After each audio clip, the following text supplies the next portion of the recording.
hay estrategias que el otro se ve, po. O sea, meten miedo así y decir, no, si ahora vamos a ver paro, o al día vamos a ver taller y ahí se meten todo. Eh, Así que ya pues, bueno, estamos grabando, buenos días, buenas tardes, buenas noches, para los que vean asincrónicamente este video. Hoy día la última clase igual da un poco de pena, pero poco. A ustedes les da menos pena que a nosotros, a nosotros igual nos gusta hacer el curso y conversar con ustedes. Eh, no, la Constanza también está triste, qué bueno. O sea, no, qué bueno, qué malo, qué bueno. Eh, Así que dejamos uno de los temas más carismáticos, más importantes para el final. De repente bien controversial. Yo trato de no verle tanto la controversia, pero hay otra cosa que me importa mucho también, que es el concepto de modelo, pero ahí conversemos de todo. Y me gustaría hacer un relato no tan emotivo como los de David, pero centrado un poco en la investigación, en la forma, en los métodos de investigar. Y hacer ese relato y luego entonces dejarle, ojalá, la segunda parte, el segundo módulo, eh, para que ustedes desarrollen el taller, que van a ser finalmente tres preguntas que están relacionadas con lo que vamos a conversar. Sí, el Ignacio ahí se le abre el micrófono, parece que va en la micro. Siento un ruido así. Sorry, profe, que no me di cuenta. No se preocupe. Eso, ¿ya? Y bueno, ya le subimos también la información para el trabajo final y ahora también, después de que yo o que nosotros conversamos, también me pueden hacer preguntas si tienen dudas. Hay un PPT ahí para explicarlo y podemos conversar de eso también, ¿ya? Así que eso en general. Vamos a partir entonces con este tema fascinante del ADN, del modelo, del trabajo, que realizaron múltiples científicos. Eso es una de las cosas importantes.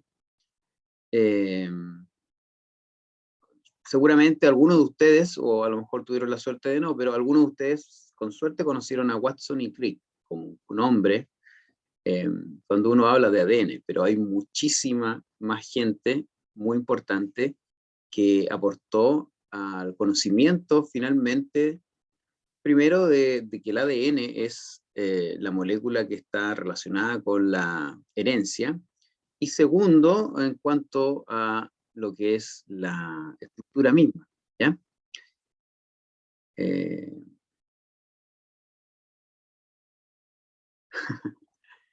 es que claro, ahí cuando éramos chicos, dice la idea, tuvimos la suerte ahí de estar con una réplica misma de cómo hicieron el modelo Watson y Crick. Está exacto. Mira, Valentina se dio cuenta. Estamos invitando a la foto. Sí, exactamente. Eh, pero como les decía, y en base a este libro maravilloso y leyendo un poco los papers originales y otras fuentes de información, uno se da cuenta de que Watson y Crick hicieron un gran aporte, pero no fueron los únicos, y otros importantes científicos y científicas también aportaron. Lo interesante es tratar de darse cuenta cuál es el aporte de cada uno, cómo influye el aporte de uno en lo que genera el otro, y así, ¿ya? Así que vamos dándole entonces a la información y a la historia de este gran descubrimiento o creación. Eso es lo que me interesa que discutamos también, digamos. Los modelos se descubren o se crean, o son un poco de las dos cosas también, ¿ya? Eh, Ahí, bueno, están algunos de los protagonistas. Watson, Crick, Wilkins, Rosalind Y este otro caballero a lo mejor lo conocen mucho menos ustedes, que es Linus Pauling, y que van a ver que también tuvo su importancia. No sé si lo conocen a lo mejor. ¿Lo conocen? ¿O por qué lo conocen? ¿Cuál es? Química. Sí, ¿por qué en química? Bueno, obviamente era químico. Era uno de los más importantes químicos, pero de estos químicos que se meten en la biología, terminan dándole los Nobel de fisiología, bueno, o de química. Pero sí, Linus Pauling es conocido por haber desarrollado justamente el modelo de la estructura de las proteínas, ¿ya? Y bueno, ahí vamos a ver entonces qué rol jugó en esto, qué rol jugó en desarrollar también el modelo del ADN, ¿ya? Pero bueno, y para bioquímica, ahí lo vieron, seguro, también. Debe ser un ídolo de los bioquímicos. Para comenzar, y a lo mejor última vez en este curso, pero seguramente se los voy a repetir yo en tecnología y seguramente Corina también y yo a lo mejor en didáctica, en las que nos veamos. Acá están entonces algunas menciones de la naturaleza de la ciencia en las bases curriculares y en los programas, ¿ya?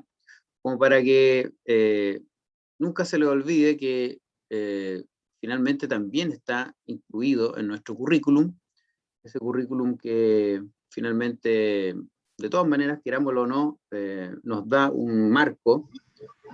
Podemos salirnos de ese marco, pero ojalá pasemos por él en algún momento, y este currículum incluye la naturaleza de la ciencia. Y ahí hay algunas cosas interesantes. Por ejemplo, que el conocimiento científico incluye evidencia empírica, modelos, leyes y teorías. Hoy día vamos a ver modelos, ¿cierto? Pero también evidencia empírica. Capaz que algunas leyes, si es que pensamos que pueden ser leyes, algunos de los conocimientos que vamos a revisar, que está permanentemente en revisión, que tiene sus limitaciones, etc. Ahí nos da algunos aspectos, algunas características de la ciencia.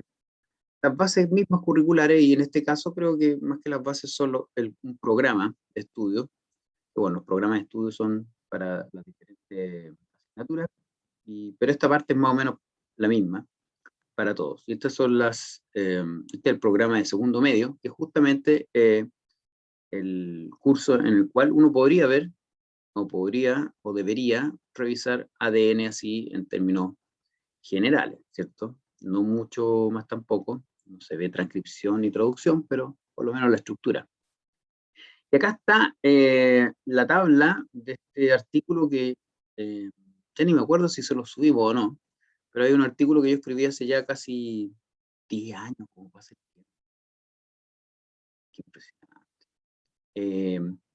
Donde yo traté de ahí sintetizar lo que encontré en la literatura, ¿no? Nada de esto se me ocurrió a mí, pero sí lo que se me ocurrió fue hacer esta síntesis, este match.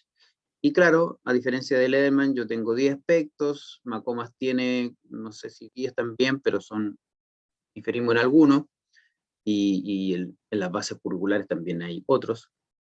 Pero, por ejemplo, hoy día yo creo que de alguna u otra forma podríamos tocar, trabajar, incluso todos estos que están aquí en negrita, porque de una u otra forma uno puede reflexionar sobre ellos a través de la revisión de esta historia, ¿ya?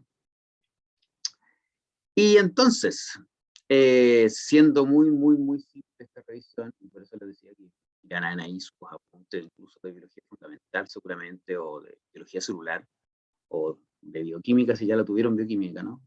O lo están teniendo ahora. Lo No me estamos sé. teniendo. Lo estamos Lo teniendo están ahora. teniendo ahora. Ah, ya, sí, sí, me acordaba que es como concomitante. Pero incluso del colegio uno maneja por lo menos esta estructura básica y maneja este supermodelo porque parece tan simple. Y aquí vamos a ver que finalmente no fue tan simple generarlo por varias razones, ¿ya? Obviamente tenemos entonces ahí sus 3 componentes básicos, 3 componentes de estos monómeros, por así decirlo, que se unen, se relacionan y generan este polímero, este polinucleótido, y podemos llamarlo entonces nucleótido, pero no es tan fácil, o no era tan fácil, pensar finalmente cómo está organizado cada uno de estos, cómo estaba unido entre sí para generar esta molécula polímera, ¿ya? Porque finalmente esta doble hélice de este nucleótido es diferente a la organización del ARN. Uno podría decir, pero ¿por qué no se organizan igual? Son los dos ácidos nucleicos. Entonces, no es tan obvio cuando uno como que se saca el conocimiento que ya tiene, que es difícil, pero uno se lo saca y dice, mira, el ARN es de una forma y el ADN es de otra forma. Pero las estructuras son más o menos las mismas. Estos monómeros son más o menos los mismos. Entonces, es interesante darse cuenta de eso, ¿ya? Y vamos a revisar una primera parte, que es la primera parte de cuando había que convencer o había que tratar de encontrar si realmente era el ADN,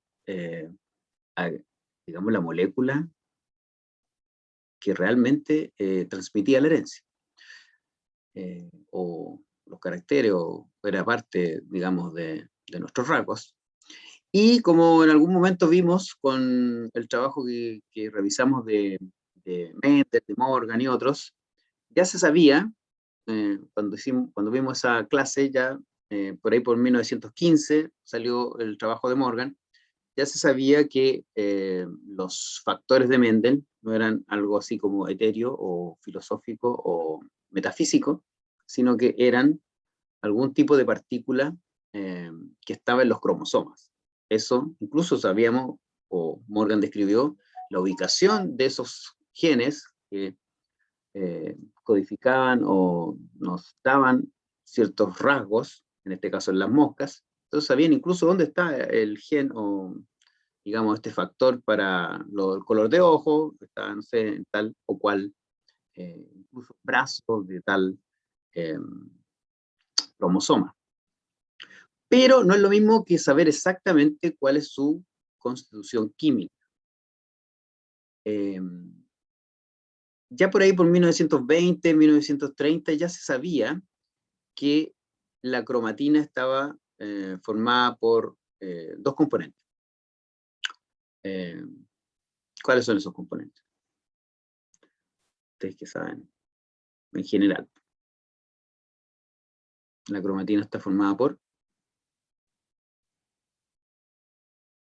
¿Están ahí o no? Exacto, ¿y qué son las histonas? Muy bien, Constanza. ¿Qué son las histonas?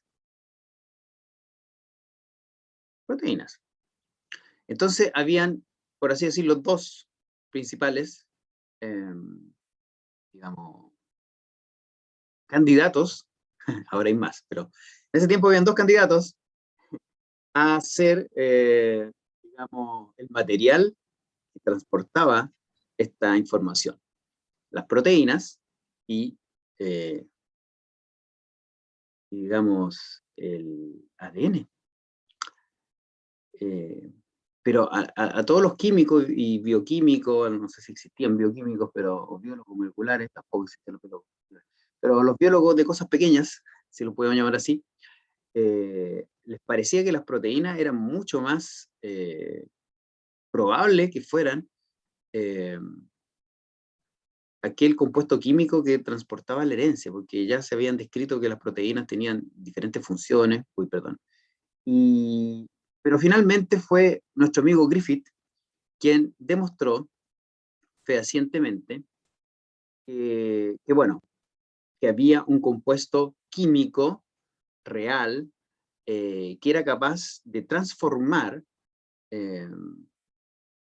finalmente las características de un organismo. Esto es muy, muy, muy importante en términos, no solamente de, digamos, las implicancias del experimento son muchas. Lo primero es que de lo que sabíamos antes, con Mendel y Morgan, estábamos hablando de una herencia de digamos, de progenitores a descendientes, ¿ya? Como lo típico. Pero Griffith nos muestra que la herencia se puede dar horizontalmente. ¿Cacharon eso, no? Eso es como, obviamente hoy lo sabemos, que las bacterias pueden tener eso, pero en ese tiempo era algo muy, muy, digamos, importante describirlo, ¿ya? Por eso él lo llama transformar, porque no dice que hereda, ¿ya? Sino que transforma una cepa o un grupo de bacterias en otro, ¿ya? Ahora la historia es bien interesante, nuevamente la historia nos da unas lecciones. Griffith no era que estuviera así como dedicado a saber eh, o a estudiar la herencia.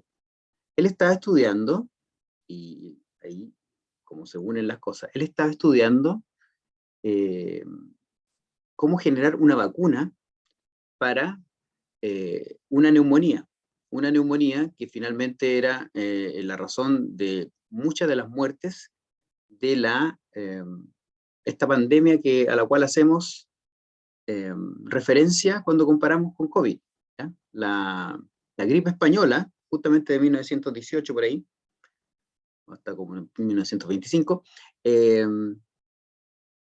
fue justamente la que llevó a que el gobierno de Inglaterra le dijera a Griffith que se pusiera a trabajar en esta vacuna, porque finalmente mucha de la gente que se enfermaba de gripe después se sobreinfectaba con neumonía, una neumonía bacteriana eh,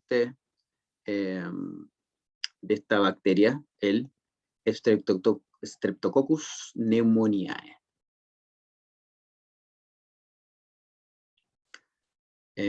Bueno, es que el COVID es un virus y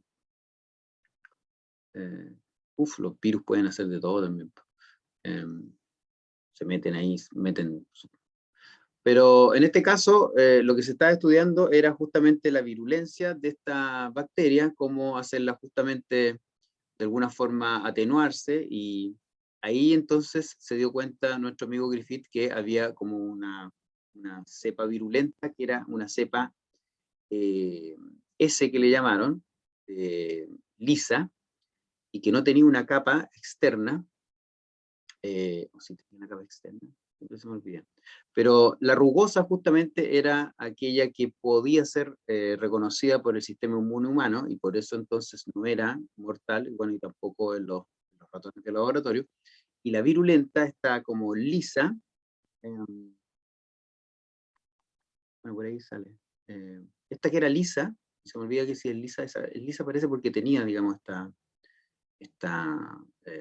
cobertura, no podía ser entonces atacada por el sistema inmune de los mamíferos, incluido nosotros y estos ratoncitos.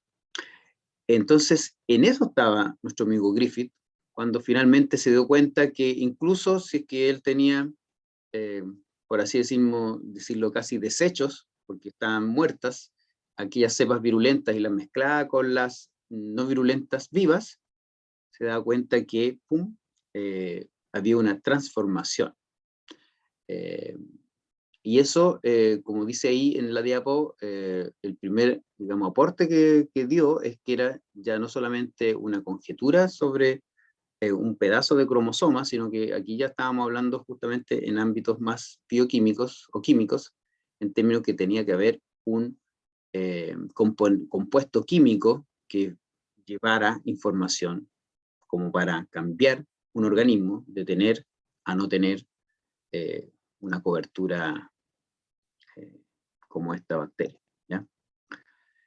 Y a partir de este trabajo, nuestro amigo está aquí, el peladito, este peladito es Oswald Teodoro Avery. Este peladito, este sí quería estudiar la parte, digamos, estructural del ADN, o digamos de la molécula que tenía la herencia, y él era uno de los que no creía que era el ADN. Tampoco creía esto de Griffith, que como una cuestión que está ahí, un desperdicio, como una cuestión muerta, voy a formar algo. Era muy raro, no lo creía.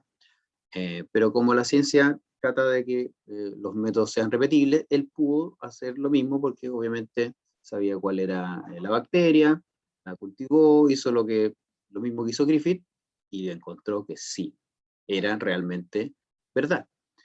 Y entonces cuando él se dio cuenta de eso, dijo ya, entonces hay que estudiar qué cosa, qué, digamos, molécula química es la que está produciendo esto. ¿Ya? Y acá está, parece que no se lo subí este paper. Bueno, es que es re largo y un poco, claro, cuando uno lee cosas de hace un siglo, igual el inglés ya, igual es más difícil, pero en esta tabla, que es una de las pocas tablas que tiene el trabajo, él muestra una comparación o una descripción de cuáles eran los compuestos que tenía le llaman sustancia transformante. Entonces él fue capaz de aislar esta sustancia transformante y de analizar cuáles eran sus compuestos, sus elementos, ¿ya?, que la componían. Entonces, la sustancia transformante eh, obtenida de diferentes preparaciones, tenía en general más o menos un 35%, 34 y algo por ciento de carbono, como un 3 o 4% de hidrógeno, como un 15% de nitrógeno, como un 8 o 9% de fosfato, y esa era más o menos la relación de nitrógeno-fosfato. Entonces, él fue capaz de, digamos, desmenuzar esa sustancia transformante media misteriosa, y al hacer eso, en términos, como dice aquí, observacionales, ¿cierto? Es solo una medición, no es un experimento, sino que solamente al describir esta sustancia en términos químicos, genera la primera evidencia de qué cosa era este elemento o sustancia transformada. ¿Por qué? Porque ya se sabía más o menos que este nucleótido con desoxirribosa tenía este tipo de proporciones o porcentajes de elementos, ¿ya? Entonces, si uno mira, es muy, muy, muy similar. Esta es una evidencia empírica descriptiva, ¿cierto?, no experimental, de que esta sustancia transformante es el ADN. Con eso debería bastar para que todos creyéramos, ¿no? Pero bueno, Griffith quería demostrarlo fehacientemente. Por lo tanto, hizo un experimento. No bastó, por supuesto que no bastó. ¿Qué experimento podría hacer Griffith? ¿Lo conocen, el experimento que hizo? Como para corroborar aún más de que era el ADN la sustancia transformadora misteriosa.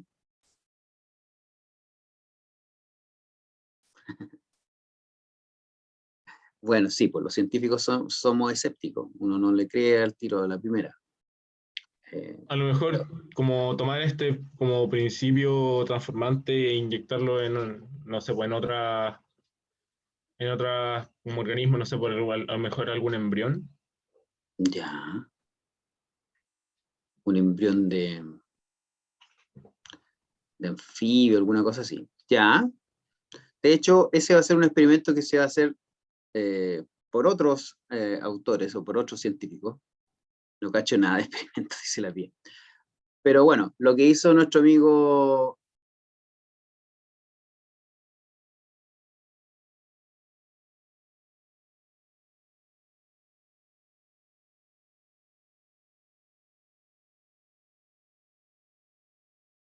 Profe, ya no se escucha. Profe, no, Profe, creo que está muteado. Está contando verdades para sí mismo. No, está muteado, pero no se escucha. A lo mejor mutearse, no sé.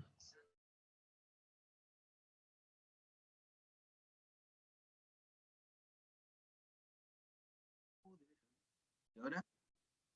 ¿Aló, aló? ¿Ahí sí?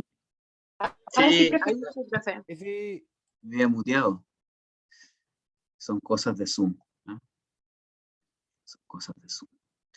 Bueno, estaba aquí entonces diciéndole que no solamente, este estudio observacional o descriptivo hizo Avery con sus colegas ahí en ese artículo de 1944, sino que también hicieron un experimento. Y el experimento consistió principalmente en poner esta sustancia milagrosa o transformadora en presencia de varias enzimas que sabían qué es lo que degradaban. Entonces, si yo pongo una sustancia junto con enzimas que degradan proteínas, y las proteínas son justamente las que llevan la herencia y la transformación, ¿qué debería pasar? Degradarse. Degradarse, y por lo tanto su actividad transformadora sigue o no sigue. No sigue, profe. Disminuye por lo menos. Por lo menos disminuye, claro. Y así lo hizo entonces nuestro amigo Avery. Y aquí está entonces la tabla 2 del artículo, muestra ahora la parte, ahí dice, la inactivación del principio transformante o la sustancia transformante, justamente por la presencia de enzimas, ¿ya? Y aquí están las enzimas activas, la fosfatasa, una justamente proteinasa, por así decirlo, y una enzima que degradaba el ADN, ¿ya?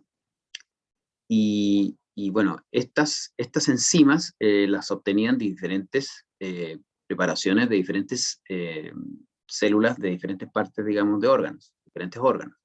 Entonces, lo que muestran aquí ellos, que el principio o la sustancia transformante se inactiva, y ahí me costó entender, pero parece que se inactiva, le ponen un más, o sea, se inactivó, check, cuando justamente había esta enzima que degrada el ácido, el ADN, ¿ya? Entonces, cuando no hay de esta, no se inactiva, por lo tanto sigue activa, y aquí lo mismo, pero cuando sí hay, check, que no funciona este principio transformante. O sea, lo pasan por esa enzima, después lo inyectan y ven que finalmente no hace lo que hace en términos del experimento de Griffith, ¿ya?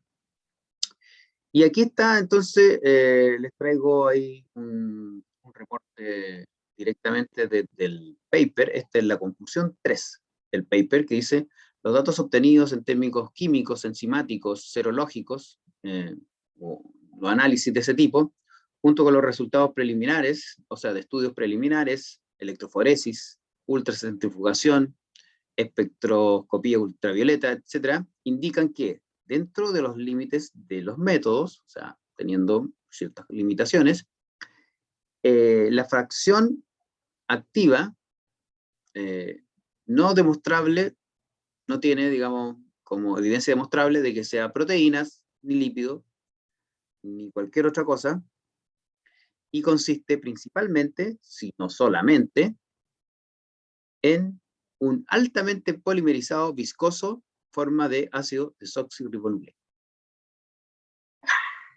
Profe, Dígame. pero la mayor pregunta que tengo ahora es que, o sea, en esa época se sabía que lo que hacían, o sea, que hacían la mayoría de los como macronutrientes, así como onda los hidratos de carbono, los lípidos y me faltó uno. Los lípidos, las proteínas y porque, o sea, si mal no me acuerdo, ¿Mm? no sé si me contaron ahí en la media o me contaron en fundamental, que como que los ácidos nucleicos se descubrieron así como onda, como súper después o sea, como, sí, relativamente después, como casi antes de que se descubrieran, de que se descubriera que justamente el ADN es el que como que carga el principio transformante. Entonces como que en ese tiempo la gente solamente sabía que el ácido desoxirribonucleico como que existía nomás, ¿o no? O Claro, no tenía como claridad de lo no que tenía hacía. mucha claridad de por eso le decían que era una molécula muy fome, que no se veía que tuviera funciones para nada. Por eso, bueno, no, eso podría haberlo hecho pensado de que, bueno, a lo mejor esta era la función, pero era como al revés. En la comunidad científica había descrito, claro, no traje justo ese paper tampoco, pero también lo leí por ahí, justamente quien describe digamos, los ácidos nucleicos, eh, justamente no les ve una función específica, pero sí que está formando todas las células, todos los núcleos. Entonces, ¿cuál era un misterio? ¿Cuál era la función? Y tampoco se sabía mucho o menos de su estructura. Entonces, claro, seguramente, bueno, por eso yo les decía que como ya se sabía que las proteínas tenían muchas funciones, y ahí está un poco el qué tan objetivo puede ser una aproximación científica. Justamente tenían el sesgo los científicos de esa época de pensar como certeramente de que eran justamente las proteínas las que tenían que ser digamos, las moléculas que llevaban la información genética. Constanta está haciendo una pregunta y después también le doy les doy la palabra a Pía, ¿ya? Profe, una duda, la actividad enzimática igual ya está bien estudiada para ese experimento, o estaba como recién empezando. Ahí no sé, pero entiendo de lo que describe en el paper, él dice que como que ya se sabe bien finalmente cómo funcionaban esas enzimas. En algún momento él habla en los métodos de que como es bien sabido, bla, bla, bla, como para que sea su experimento. Y, ahora son dos participantes los que levantan. Pía primero entonces y después el segundo participante. David. Pía, diga nomás. Profe, ¿cómo el caballero aquí en cuestión, cómo medía el nivel de, como, entre comillas, de transformación de la sustancia misteriosa para estudiar como la actividad? Por lo que entiendo yo es que finalmente, así como lo hacía Griffith, tú ibas viendo a medida que ibas como sembrando las bacterias, la cantidad de bacterias que finalmente en términos como fenotípicos, incluso macro, se ve la diferencia entre las que eran jugosas de las que eran lisas. Entonces, teniendo tú una cepa que sabes que es a ver, el transformante es el que, bueno, el que en realidad convertía a las no virulentas, rugosas, en virulentas, lisas. Claro, si tú tenías rugosas y después le echabas este elemento transformante, en la próxima, digamos, generación de tu como cultivo, te empezaban a salir todas lisas. Y lo que se veía entonces, además, era que seguían saliendo lisas, o sea, que se mantenía, es como por así decirlo, a partir de esa transformación primaria se heredaban. Entonces, lo que aquí hizo Avery, que era lo mismo que Griffith, pero tratando primero ese como elemento transformador. Entonces, los trataba con cierta enzima y después hacía digamos, ese proceso y no lograba transformarlo. Y por lo menos cuando desactivaba o tenía enzimas, o los trataba con enzimas de ácido ribonucleico. Eso. Ya, entonces era todo así como cualitativo, cachando fenotipo. Sí, pero no cualitativo, cuantitativo, porque igual tú vas viendo cuántas muestras tienes. Sí, ya. ¿Y cuál es la duda de David o el aporte de David? Que tiene la mano levantada. Sí, no, tenía una duda porque, o sea, entiendo que Avery lo que hace es primero replicar el experimento Griffith. de Griffith y luego hace la descripción para ver más o menos la composición química, que podríamos decir que es cuantitativa descriptiva, y después a lo que me lleva a la tabla 2, que es lo que estamos viendo ahora, ¿qué lo hace pensar o qué lo lleva tentativamente o subjetivamente a ver que la actividad enzimática podía inhibir o no la actividad de este principio, de esta molécula mágica que no conocía hasta el momento? O sea, no sé cómo se le ocurre llegar a que podría ser una actividad enzimática, como para ocupar, como para tratar de inhibirla o cosas así. Bueno, lo que dice en el artículo es que como se sabe que las enzimas degradan los diferentes compuestos que hoy conocemos, dice ahí, digamos, los glúcidos, los lípidos, las proteínas, y estos polímeros de nucleótidos, como para corroborar aún más, digamos, cuál es, porque lo acaba de mostrar en la primera tabla en términos descriptivos, pero para demostrarlo de una forma más como fehaciente o, digamos, experimental, él propone que, como conocemos enzimas que degradan cada uno de estos diferentes componentes, su hipótesis es que, dependiendo del componente que sea, cuando la enzima actúe sobre ese componente, digamos, esta sustancia debería perder su capacidad de transformación. Yo creo que una forma justamente como decía alguien por ahí, de que uno siempre está como con la duda y le tiene más fe a lo que es experimental. De justamente, tú en un experimento sabes lo que tú estás manejando. Si tú, pues como, ya yo tengo esta enzima que destruye proteína, aunque me esté digamos, la otra descripción diciendo que parece que no es proteína, bueno, si ahora la trato con eso y finalmente no funciona sustancia transformante, bueno, ahí como que me daría una respuesta diferente. Ahora, si yo la trato y sigue transformando, bueno, entonces ahí quedo como más tranquilo de que parece que las proteínas no tienen nada que ver. Pero eso es más o menos lo que dice el paper, no sé si o alguna otra cosa se le ocurrió. Ahora, a mí me gusta mucho esta parte porque finalmente Avery nunca ganó el premio Nobel, a pesar de fue el que nos demostró de que era el ADN, digamos, la sustancia que traía la herencia. Imagínense que por eso no le dieron el premio Nobel, y a los otros por hacer un dibujito, por hacer una maqueta, se lo dieron. Yo encuentro que mucho más aporte el de Avery, pero eh,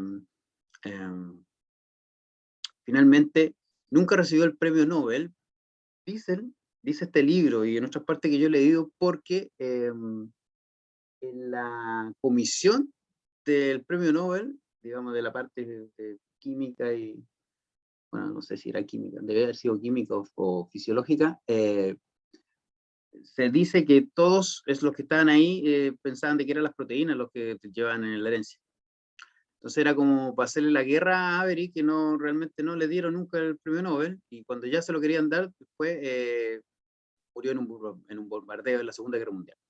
Así que quedó sin recibir ese como reconocimiento por algo importante, que finalmente demostrar tanto descriptivamente como experimentalmente que era el ADN esa sustancia transformadora. Ahora, alguien también podría preguntarse por qué Hersey y Chase hacen otro experimento más para como reconfirmar que realmente es el ADN y no es la proteína. Bueno, a mí me da la idea que no hay otra razón para hacerlo, el no estar totalmente seguro o no creerle realmente a Avery. Y por eso nuestros amigos, que estos chiquillos eran pololo, pareja, Hersey y Chase, finalmente hacen un experimento con otro tipo de tecnología interesante, que es marcar radioactivamente, ahora nuevamente, los dos componentes. ¿Por qué estos dos componentes? Bueno, en general, porque esos eran los componentes que estaban ahí como en la disputa. Entonces, si se fijan, hay una disputa de 20, 30 años de finalmente confirmar o verificar cuál de los dos moléculas, grupos, digamos, elementos o macromoléculas, si son las proteínas realmente o el ADN, ¿ya? Y aquí, obviamente, claro, teniendo digamos, un fago, principalmente justamente los virus son casi nada, excepto algún ácido nucleico y proteínas. Justamente ellos lo que hacen es marcar radioactivamente la parte más bien de ácido nucleico y la parte de proteína, eso inyectarlo en bacterias y ver finalmente seguir esta radioactividad. Y justamente ellos comprueban que la radioactividad justamente que continúa es la que tiene relación con el ADN, ¿ya? Y no con la proteína. O sea, la parte proteica del virus no es la que se sigue transmitiendo, sino que es la parte del ADN, ¿ya? Por eso yo pregunto aquí, ¿por qué se hace este experimento si ya sabíamos que era el ADN? ¿O Avery nos había dicho eso? Bueno, un poco yo creo por corroborar de diferentes formas este conocimiento que se está generando, que era que el ADN era justamente el que nos llevaba la información hereditaria, ¿ya? Y está bien, pues los científicos son así, pues no le creen a cualquiera, o tienen que ellos mismos darse cuenta ellos mismos en sus laboratorios cómo son las cosas, ¿ya?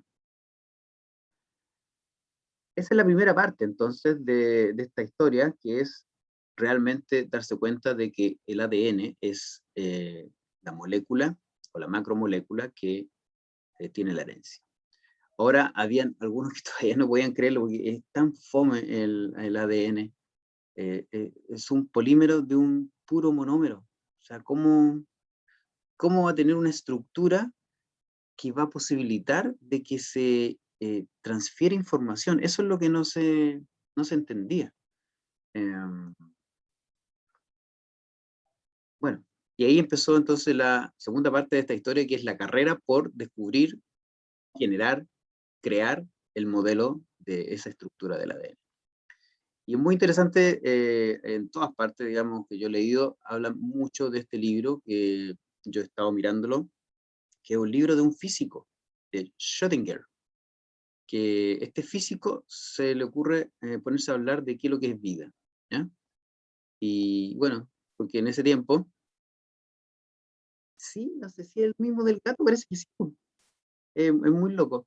No sé si era su tío, su abuelo, su primo, pero Schrödinger escribe este libro sobre qué es la vida, como un poco para decir, la vida es simplemente moléculas químicas teniendo interacciones físicas, o sea, como reduciendo la biología a la química y la física, y por eso estaban tan contentos los químicos y los físicos, y se pusieron a estudiar biología. De hecho, de estos que están aquí, y que son los que tuvieron algo que ver, Watson es el único como biólogo. Aquí voy a hablar de Crick, que era físico. Wilkinson tenía también sus ciertos estudios físicos, por lo tanto, interesante ver que finalmente este conocimiento sobre el modelaje vino interdisciplinariamente, o metieron la cuchara ahí, tanto biólogos como químicos como físicos, ¿ya? Así que interesante eso. Y muchos ahí describen que los inspiró este libro de Schrödinger como para meterse en eso, ¿ya? Bueno, y una de las primeras hipótesis era esta hipótesis modelo del tetranucleótido de Leven. Leven, otro bioquímico, perdón, o biólogo molecular, si podemos decir eso, que hace este monito, ¿lo ven? Entonces con los fosfatos adentro, o en medio, o internos, después con las azúcares y las bases nitrogenadas por cuerita, ¿ya? Y cuatro unidos así. Entonces, esta fue una hipótesis que estuvo dando vuelta, rondando por ahí en términos de estructura, y claro, esa estructura también era bien rígida, y decía, bueno, ¿y cómo se puede transmitir también la herencia? Entonces, no era solo como imaginarse la estructura que fuera químicamente, digamos, lógica, estable, pero que también de alguna forma permitiera hipotetizar o entender cómo se transmitía la información. Entonces, esta fue la primera y no parecía muy posible que sirviera para transmitir información, ¿ya? Pero eso ya se sabía entonces, los componentes del ADN, como ya dijimos, tenía fósforo, la base nitrogenada, el azúcar. Y hubo otro grande, que yo encuentro que fue muy choro, que nuestro amigo Erwin Chargaff, que él se embarcó en otro estudio empírico. A mí me gustan los estudios empíricos, estudios descriptivos que casi no tienen ni una hipótesis asociada, ¿cierto? Porque él quería estudiar la proporción en que están las bases. Están en la misma proporción en todos lados, en todos los organismos. Y esta es la tabla de uno de sus trabajos más importantes. Humano, salmón, oveja, tortuga, levadura y Escherichia coli. ¿Qué ven ustedes? ¿Ven algo? ¿Están todas en la misma proporción? ¿Cómo se organizan?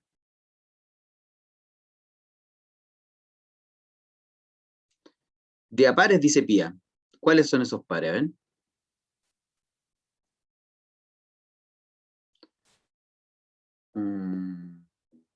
ATCG. Es que usted ya sabe.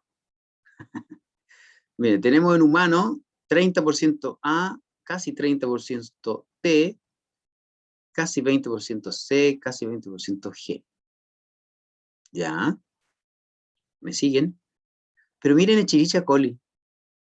Tiene casi 25% A, 24% T, 25% C y un poquito más, 26% G. Ese es como 25, 25, 25, así como que está...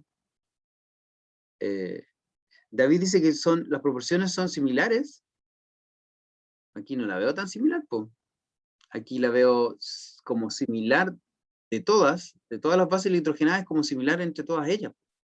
Mientras que en humano es más o menos 30 AT y más o menos 20 C con G. No empecemos con el bullying con las bacterias, empecemos a hacer diferencia. Los eucariontes ya están con los procariontes. Miren esta, 30, 32, o 30, 33, 17, 18. ¿Qué pueden concluir?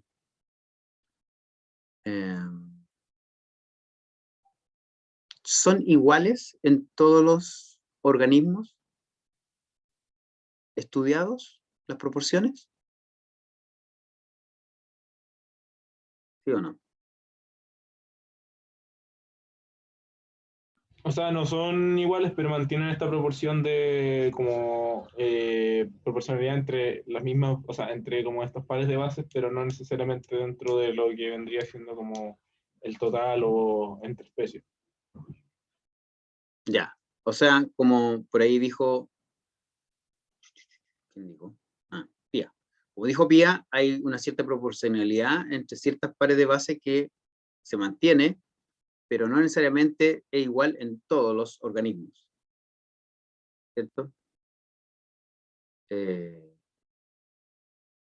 Bueno, estos resultados echaron abajo la hipótesis del tetranucleótido al tiro, porque el tetranucleótido, justamente por la estructura que proponía, tenía que tener las 4 bases en la misma proporción. O sea, uno podría decir solamente se podría cumplir esa estructura en Escherichia coli. ¿Ven lo interesante que es un estudio solamente descriptivo, digamos, de ir a mirar cuáles son las proporciones de la base nitrogenada? Nos dan una información súper importante. Bueno, las conclusiones, incluso uno podría decir que son casi leyes o reglas, ¿ya? La cantidad de A siempre era igual a la cantidad de T, y la cantidad de C siempre era igual a la cantidad de G, ¿ya?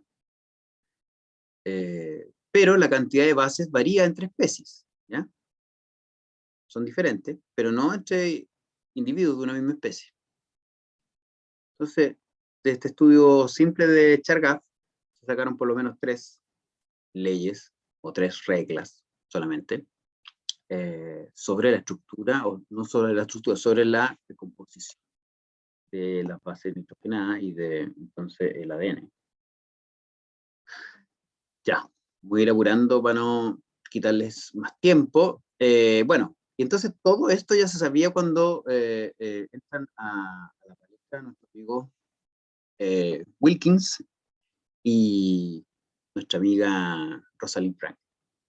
¿Ya? más o menos en el mismo tiempo, incluso antes Wilkins que Watson y Crick, hay un estudio o hay un desarrollo de querer finalmente entonces comprender cuál es la estructura de esta molécula de ADN, porque ya aparece entonces en el año 50, ya parece que estamos todos de acuerdo que es la que lleva la herencia o la información genética, ¿ya? Pero Maurice Wilkins era un trabajador de la ciencia, ¿ya? Que tenía un jefe, como todos tenemos jefe. Y ese jefe era J.T. Randolph. Ese era el jefe de la unidad de biofísica del Consejo de Investigación Médica del King's College, ¿ya? Y nuestro amigo Randall contrata a Rosalind Franklin para que ayude a Wilkins a trabajar con esto de desentrañar la estructura del ADN, porque Rosalind Franklin era seca para, digamos, el estudio cristalográfico a través de rayos X, ¿ya? Y Wilkins estaba con la idea y trabajando en eso, pero según Randall necesitaba ayuda, ¿ya? Y dentro de las primeras cosas que hizo ella, Randall Maurice Wilkins estaba estudiando y principalmente estaba estudiando con la forma cristalina A, pero ella fue una de las primeras que encontró esta nueva forma hidratada, forma cristalina B del ADN, ¿ya? Entonces, con diferentes técnicas se podía finalmente tener diferentes imágenes. Entonces, las imágenes de Wilkins, si bien fueron las primeras, eran más chachas, eran menos nítidas, menos claras. Entonces, es nuestra amiga Rosalind Franklin la que le empieza a poner, digamos, calidad a la cosa, ¿ya? Y todos conocemos finalmente, aquí también la forma A, que eran las que tenía Wilkins, la forma B, que es más, digamos, nítida, y justamente ella entonces la que genera esta fotografía 51, que es la más famosa, ¿ya? Pero esa fotografía no se genera todavía en términos de la historia que les estoy contando. Lo estoy contando aquí todo junto, un poco para que tengamos el tema, digamos, de la cristalografía y la refracción. Aquí está un poco el cómo se genera, ¿cierto? Aquí tenemos nuestra muestra, la fuente de rayos X, y finalmente esta muestra de ADN cristalizada nos genera este patrón, ¿ya? Y este patrón, lo que uno hace, o lo que hacían los que estudiaban estos patrones, tenían que estudiarlo y realizar cálculos matemáticos más o menos importantes, como para saber exactamente cuál era la estructura. Obviamente, de tanto mirar esto, habían algunos que también ya más o menos cachaban cómo era, pero finalmente, sin hacer esos cálculos matemáticos, se quedan en conjeturas, ¿ya? Y de hecho, justamente Watson y Crick no realizaron esos cálculos matemáticos que sí hizo en algún momento Wilkins, Rosalind Franklin, y el que más hacía eso, estudiando las proteínas, fue Linus Pauling, ¿ya?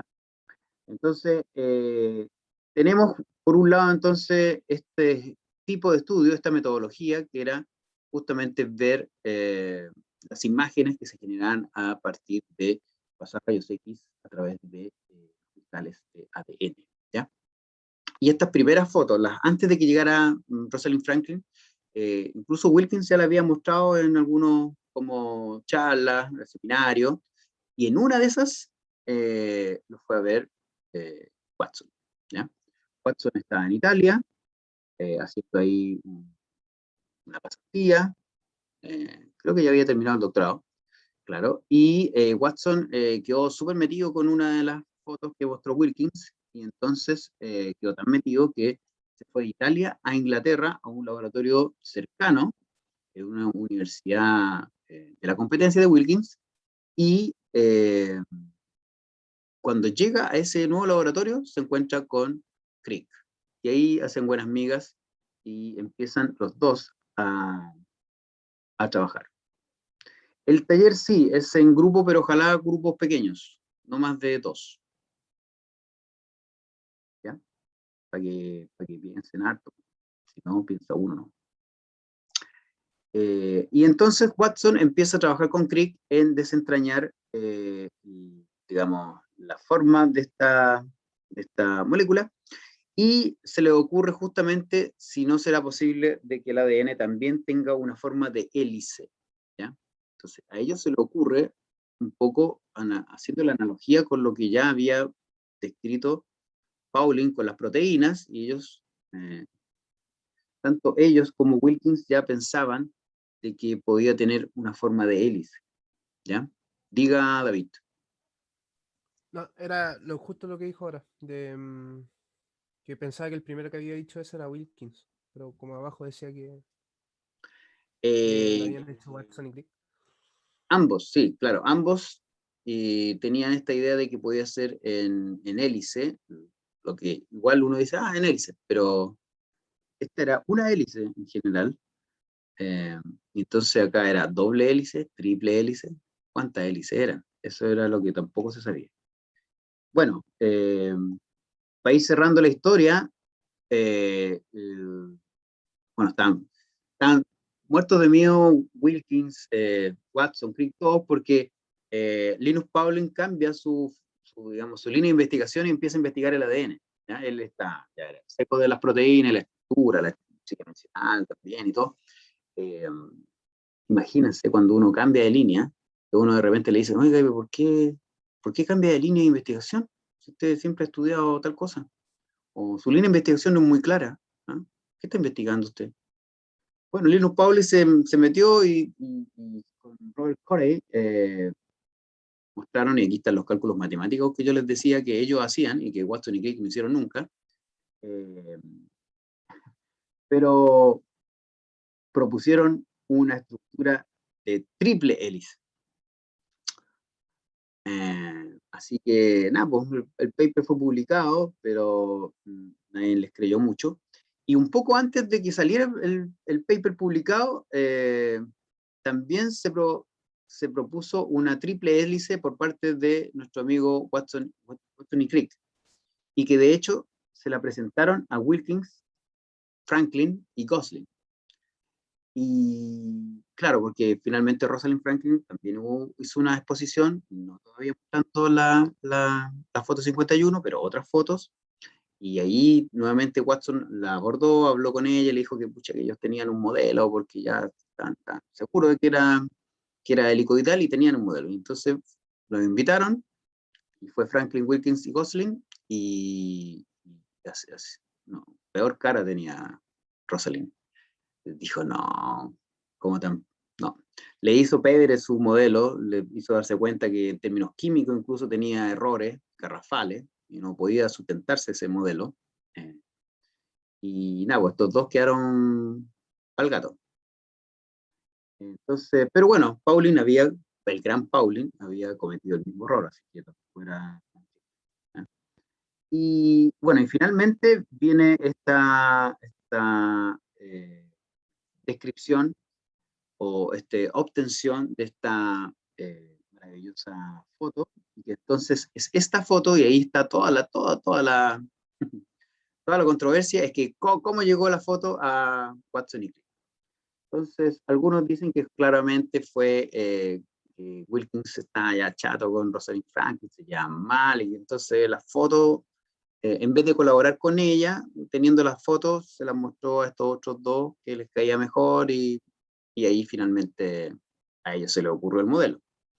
Ahora, hay otra versión que dice que finalmente Gosling, que era un estudiante de doctorado que trabajaba con Rosalind Franklin, ellos estaban trabajando en el mismo proyecto, ¿verdad? Decir, ¿no? Como de repente se les robó la foto, bueno, pero sí. Es como que yo le robara algo a la Corina. Igual a lo mejor. Voy a ir al laboratorio a sacarle alguna cosa.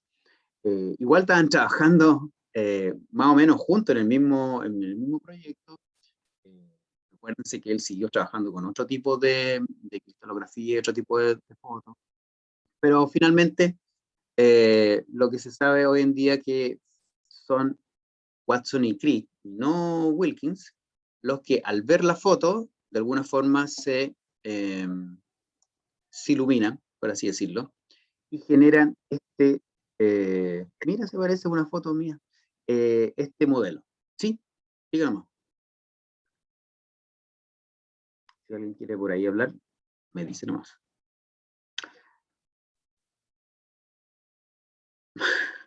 Te da rabia, Pía.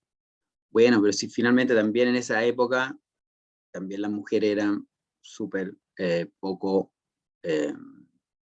usual que estuvieran en la ciencia, en los laboratorios, eso hacía que todos estos hombres estuvieran ahí como ciertos recelos, seguramente les daba mucha lata que fuera tan capa. Bueno, en esa época, ahora menos, yo diría de todas maneras, pero sigue habiendo.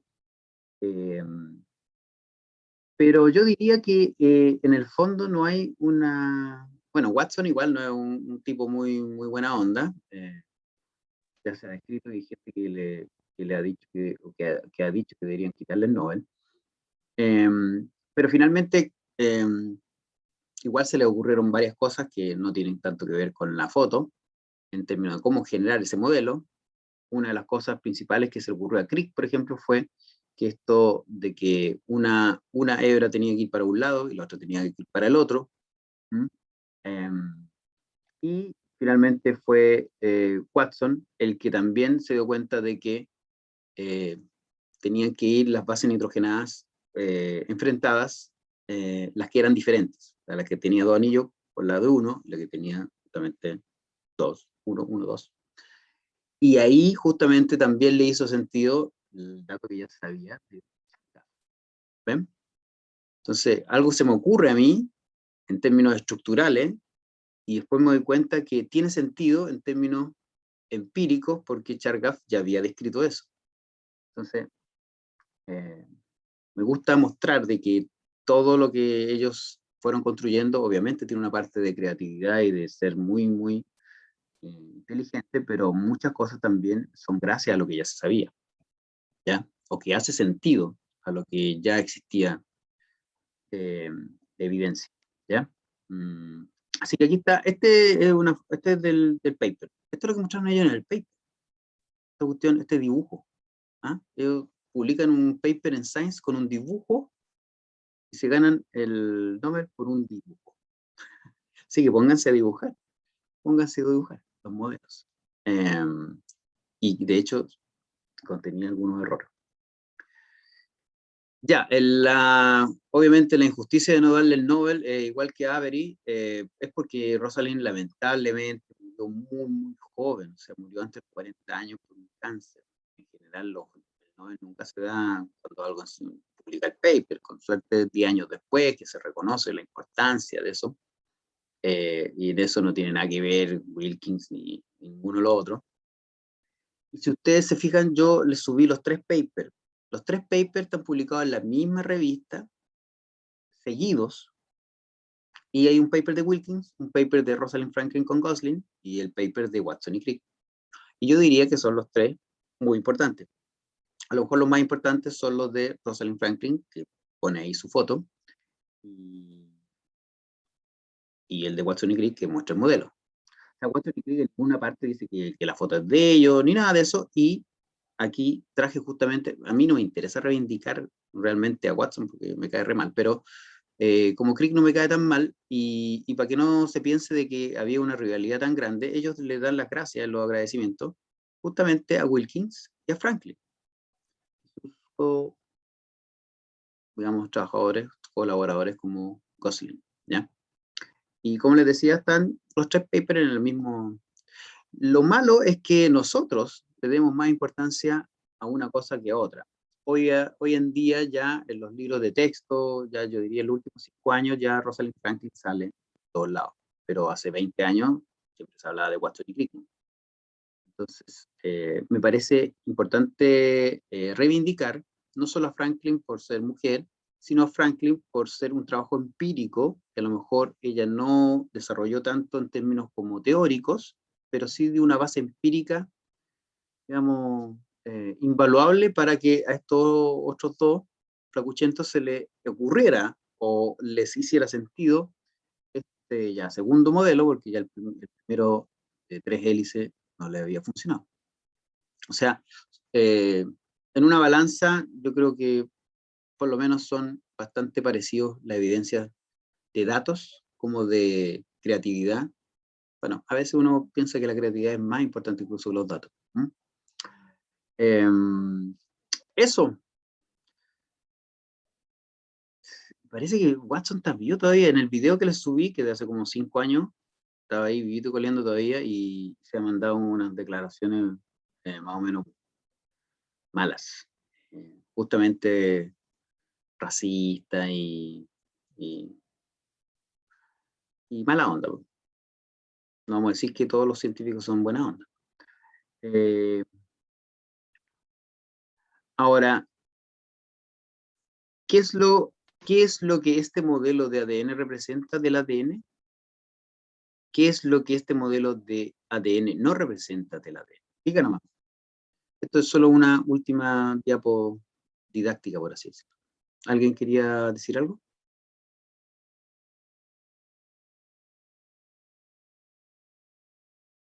¿No? Diga nomás, David. Levantó la mano.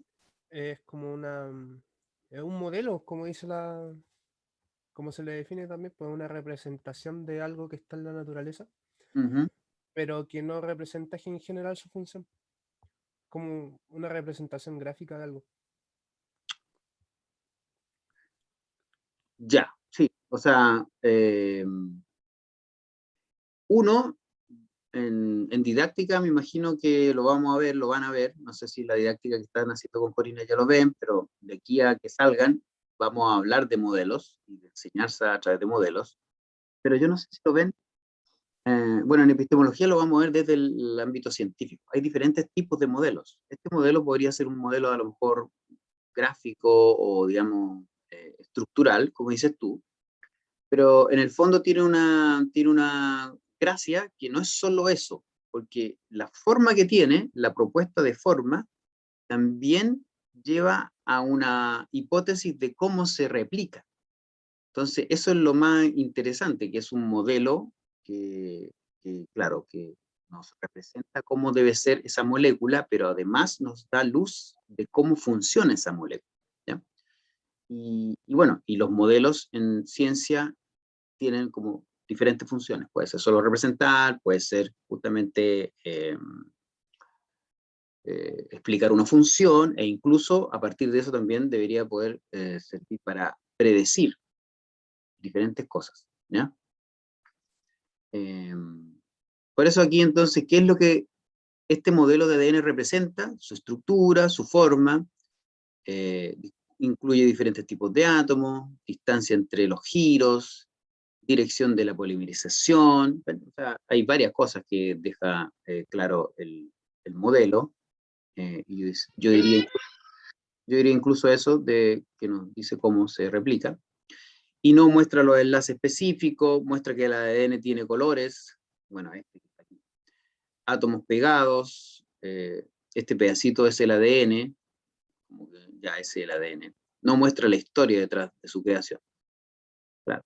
Entonces, en realidad esta reflexión es más bien cuando vemos uno de estos modelos en los libros, cuando a lo mejor lo incluimos en nuestras clases, tener claro qué es lo que representa y qué cosas no representa. Obviamente aquí sí tenía la historia detrás de su creación, porque ha sido de eso la clase, pero cuando uno va a enseñar ADN, cuando uno va a enseñar herencia,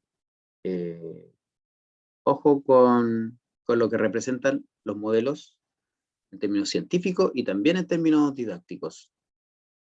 ¿Alguien más quería decir algo? Sí, profe, quería preguntarle si en el caso de este modelo se podría como concluir como de qué monómeros o de qué está compuesto, porque al final cuando uno, por ejemplo, le muestra sobre todo a los estudiantes como de qué está compuesto el ADN en términos de como qué tipos de átomos por separado, más que, por ejemplo, de qué monómeros está compuesto, como que se podrían sacar también conclusiones ahí, ¿o no? O sea, a partir de qué se sintetiza, a partir de dónde sale. Claro, bueno, uno ahí tendría que... claro, este es el modelo del paper y claro, solamente como que, digamos, releva o destaca las bases nitrogenadas, claro, y acá le ponen una winch. Entonces, obviamente, primer modelo, no sé si les puse ese modelo, pero claro, un modelo donde muestra todos los átomos, las moléculas con cada uno de los átomos va a ser un poco más informativo y, bueno, depende para qué lo esté utilizando uno también, ¿no? Si es más bien una clase de bioquímica, va a ser diferente que si es una clase de genética, ¿no? Eso. Esa es la historia que les quería contar. Si tienen alguna duda, consulta, Profe, me la pueden hacer y podríamos dar ahora un recreo hasta las 12:20 y después, si quieren, trabajan en salitas, si quieren, se van para su casa si quieren. Si quieren, trabajan asincrónicamente, yo me quedo igual aquí hasta la 1:30. O si quieren, además también podemos responder consultas del trabajo final. Cami dice que ¿cuándo se entrega esto? Hay un buzón que dice que se cierra mañana a las 12 del día.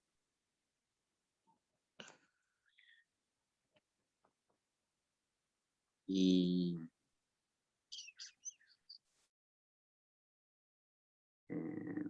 profe, la entrega del producto final, ¿cuándo es?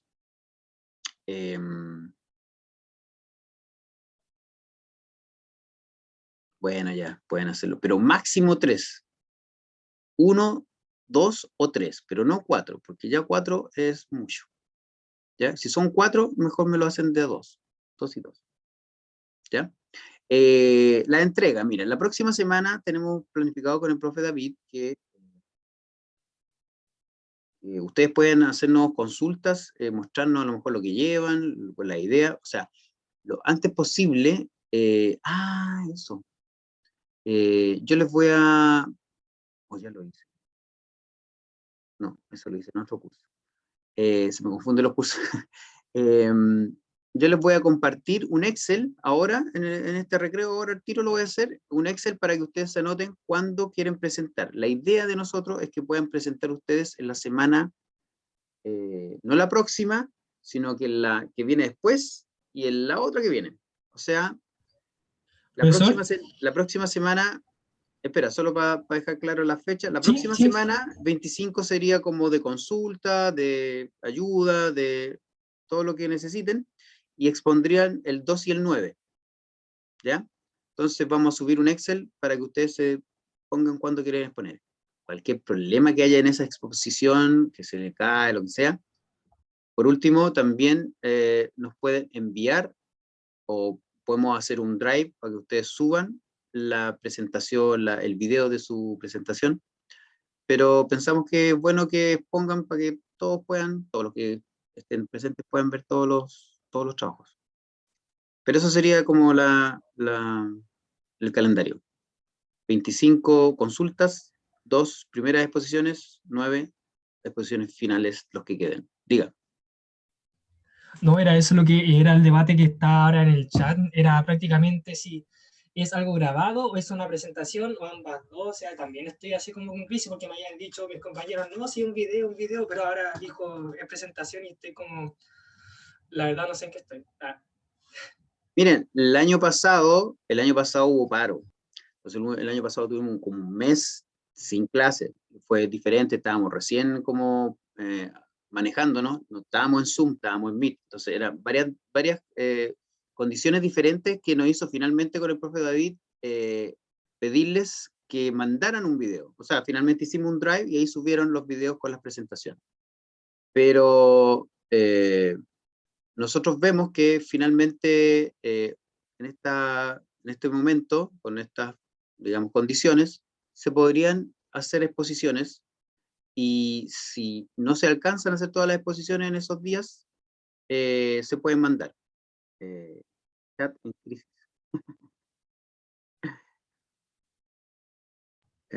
Oiga, profe, disculpe, y otra Dígame. consulta. Ya, entonces tengo que elegir, por ejemplo, un tema, no sé, si quiero hablar del sistema digestivo, tengo que abarcarlo desde un punto de vista del NOS y también con un poco de historia al respecto, ¿cierto? Sí, bueno, en el PPT que subimos está más o menos descrito, y ahora si quieren yo también se lo explico, pero son más o menos 5 pasos. El primer paso es definir simplemente a nivel, digamos, de escuela, cuál es ese concepto, justamente ponte tu sistema digestivo. ¿Ya? Después, la idea es buscar el sistema digestivo y describirlo, cómo está tratado en el libro de texto, que le corresponde según el nivel en que está en el currículum. Entonces tú ves ahí cómo está, y ahí haces un análisis de si tiene algún aspecto histórico o de naturaleza de la ciencia asociado. Una vez que he hecho eso, presento un análisis histórico, yo como grupo, del sistema digestivo, porque probablemente no haya ese análisis histórico en el libro de texto, a no ser que sea Mendel o Darwin, que son como los típicos que se da un poquito de historia. Y lo último es que finalmente ustedes propongan una actividad que puede ser una actividad que ya está, como en este mismo taller, yo les muestro una actividad y les pido que la mejoren. Puede ser más o menos lo mismo, que ustedes, una actividad que está en el libro, encuentren de que si le ponen un poco de historia, o a lo mejor ya tiene algo, y ustedes la mejoran las preguntas, etc., ustedes puedan hacer una propuesta de actividad en que se trate naturaleza de la ciencia explícitamente. El Profesor, trabajo final, entonces, no, sí. era eso, es que lo que puso la pía ahí, entonces, ¿es en grupo? Yo pensé que era personal, o sea, y si el grupo son de tres. Lo hemos hecho siempre en pareja. Ese sí que es en pareja o individual, porque finalmente ahí sí que queremos ver cuánto finalmente es posible aplicar por parte de ustedes después de lo que han hecho en el curso. Ese sí es de 2 máximo irremediablemente. Y por lo tanto, como ustedes son como 30, nosotros justamente vimos que podían ser más o menos 15 grupos, y por eso el 2 podrían exponer 5 grupos a mí y 5 grupos al profe David, si hacemos 2 sesiones de Zoom, y los 5 grupos que queden después podrían exponer el 9, y si están muy, muy complicados para exponer el 9 porque ya examen, podrían mandar ese trabajo, pero la semana de exámenes son 2, y generalmente lo importante es que tú sepas tus notas antes de dar el examen. Si ustedes, los 5 grupos que quedan para el 9, dan su exposición, deberían saber casi ahí mismo cuál es la nota de esa exposición, porque nosotros vamos a estar ahí con una pauta y les vamos a entregar esa pauta ahí mismo, o en los minutos después, y por lo tanto, además, casi nunca nadie se queda examen en este curso. Son tan buenos los estudiantes y tan buenos los profesores que no se quedan. Pero Profesor, eso. disculpe. Ay, perdón por preguntar Diga. tanto. Espera, pero espérame un poquito porque igual hay hartas cosas que están hablando en el chat. Entonces, a ver. Sí, no, pero lo mío es rapidito, es rapidito. Diga. Lo que pasa es que si se hace la opción del video, asumo que va a haber como otro tipo de errores o van a tener otro tipo de consideración con la nota. ¿O no? Porque si yo hago, o sea, mi pregunta va más que nada que si yo hago la presentación con usted así sincrónicamente, va a haber también después una intervención de parte de ustedes o de mis compañeros, porque por ejemplo en el video eso no se va a dar. Entonces a eso voy más que nada. Bueno, va a haber seguramente, pero no va a incidir en la nota. Finalmente la pauta que tenemos nosotros es como del trabajo expuesto, no de, por ejemplo, la capacidad que tienes tú para responder preguntas, que eso podría variar. Si yo mando un video, no puedo responder preguntas, que si yo estoy ahí haciendo la exposición sincrónica, pero la pauta tiene, finalmente está midiendo el producto que tú estás presentando, más que tu presentación. No tiene un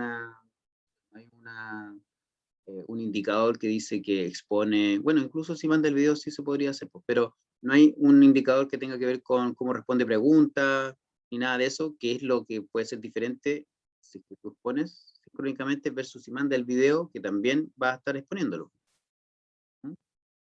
Por eso yo creo Sí, gracias, que profe, no le pregunto pueden más. ser más o menos similares, y puede ser una opción si es que hay mucho problema en términos de rellene con 7, ¿cómo eso, Pía? Sí, bueno, depende, pues si son muy buenas los trabajos finales, van a ser por sí. Opino igual lo de Valeria. ¿Qué opina Valeria? Espérese. Profe, igual sería bueno definir si es en video o se presenta sincrónicamente, porque en verdad hacer un video no es un día para otro, en especial en parejas. Opino igual de Valeria. ¿Cuánto debe durar la presentación? Está todo eso, toda la información ahí en el PPT. Son 12 minutos máximo, 10 a 12 minutos. Solo en pareja, solo o en pareja, entonces sí. Que Profe, sea presentaciones nomás, porfa, es que en video requiere mucho tiempo y a esa altura del semestre no queda mucho tiempo. Pueden ser las dos opciones, Benjita, pero no más de 2. Rellene con 7. Si hace un video de presentación en pareja, es un tremendo trabajo de coordinación, y si lo dejo opcional. ¿Para qué estresar a los alumnos y profes? Mejor lo dejemos para la generación que viene, profe. No puede ser opcional si es la exposición o el video. Sí, po. ¿No? Sí, o sea, en nuestra opinión, mejor que sean exposiciones sincrónicas. Yo estoy diciendo que si estamos el día 2 a la 1 de la tarde y dispone, no sé, la PIA, y justo en ese momento se le cae el internet.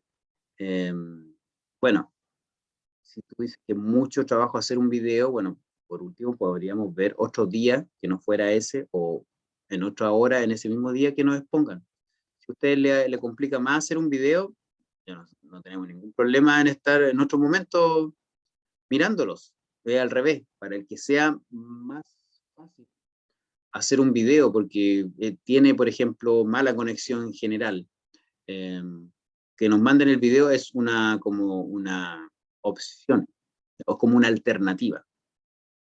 Pero sobre todo si hacemos la exposición el 2 en cada uno, yo con 5 o 6 grupos, David con otros 5 o 6 grupos, y solo quedan 2 o 3 grupos extra en la hora, ustedes nos dicen si finalmente no tienen otro curso, a lo mejor los que quedan lo hacemos el mismo 2 en la tarde, o el 9 temprano en la mañana, durante, no sé, toda la mañana, porque ya no tienen otros cursos.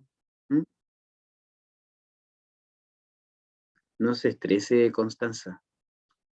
No es para tanto. Demasiada incertidumbre. Profe, disculpe, es que han dicho Dígame, cosas muy diferentes los dos profes. ¿por qué? Porque el otro día el profe David dijo como que en verdad había que hacer el videíto, de mandarlo, haciendo la propuesta. Entonces ahora son presentaciones, entonces como que estoy muy confundida de qué es lo que hay que hacer finalmente.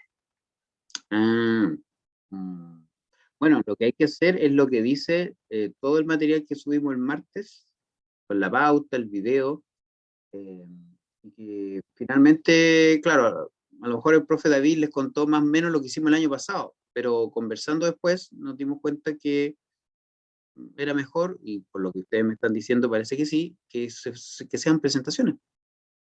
Pero tu presentación, si es de 10, 12 minutos, y después en general nosotros te vamos a hacer una retroalimentación. Además, la nota no es la que tú te sacas ahí mismo, necesariamente, porque nosotros le vamos a dar una retroalimentación, le vamos a decir, mira, está súper bien, excepto que la actividad en realidad no le falta como para ser explícitamente de nos, por lo tanto, les vamos a dar un tiempo, si es que ustedes quieren, para enviar el PPT con la modificación de la actividad por ahí. Después de nuestra retroalimentación. Así que en ese sentido, cualquier cosa que a lo mejor no esté 100% en la presentación, van a poder arreglar.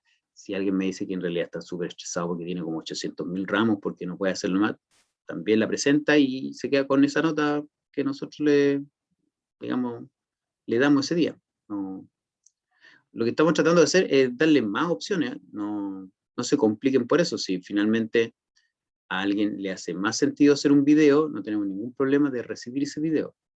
Si alguien piensa que en realidad los videos son un cacho y son mucho trabajo, entonces tanto mejor que tengamos las exposiciones el 2, y a lo mejor todos exponen el 2 y no queda nadie para el 9, o si alguien quiere entonces poner el 9, nosotros tampoco tenemos ningún problema, y esa exposición va a tener una nota más o menos instantánea. No es que ustedes den esa presentación y nosotros tengamos que revisar como una prueba, sino que ahí se sabe de inmediato más o menos, y por eso yo creo que no hay problema en términos de que el examen, si es que hubiera examen, de alguien que a lo mejor faltó, que no tiene muchos talleres o que no sé, lo hace el viernes que viene, que todavía es fecha de examen. Eso. Profe, yo tengo una duda porque no sé qué, o sea, no me quedó muy claro porque en realidad eran como demasiadas cosas las que se estaban hablando, sobre todo por el chat. Tengo como 100 mensajes sin leer, así que prefiero no meterme ahí. Pero quería preguntarle igual que, o sea, en vez de hacerlo, por ejemplo, como entre comillas asincrónico, de que, no sé, po, un día se conectan, por ejemplo, se hacen 2 sesiones de Zoom, porque igual podría, no sé qué opina el resto de mis compañeros y compañeras, y no sé si se propuso antes, pero por lo menos acá la gente de nuestro, o la gran mayoría de la gente de nuestra generación no tiene clase en la mañana, entonces, ¿qué tan factible sería, por ejemplo, comenzar a las 8:30 con las presentaciones, alcanzar a ver que se presenten durante lo que queda hasta ahora, hasta la 1:30, ¿Ya? de 8:30 a 1:30, para poder alcanzar a eso, básicamente, como ver el tema. Entonces quería preguntarle a ustedes si es que no tenían ningún problema con hacer eso, si es que usted, el profe David, tienen algo que hacer durante la mañana, como para que al final todo el mundo pueda ver todas las presentaciones, pues también. Ah, tú dices para que no haya porque no hayan dos paralelos, Sí, poder o no verlas sé, todas. qué le parece a usted o qué le parece como al resto de compañeros, porque parece que me están fonando por el chat, así que mejor me callo. Entonces, ¿Qué el se 2 yo no parece? tengo problema, el 9 seguramente yo tengo a lo mejor otras exposiciones antes de las 11, pero Paco Quimbo, no entendí eso, Paco Quimbo. Pero yo no tendría problema, no sé, ahí hay que preguntarle al profe Day si él tiene otras clases o otra cosa antes de las 11. Era más que nada para tratar de hacer todas las exposiciones ese mismo día y que también pueden quedar grabadas. Si alguien las quiere ver, puede verla. Eh, ah. Ya, pues, miren, tengamos un recreo para que ustedes también, por último, conversen entre ustedes, tengamos un recreo, yo paro aquí la grabación y a la vuelta, si quieren les expongo el PPT que está en el aula sobre el trabajo final po, y seguimos conversando de eso, o al revés, si quieren, trabajan en el taller, pues, y estoy para ayudarlos en el taller, ¿ya?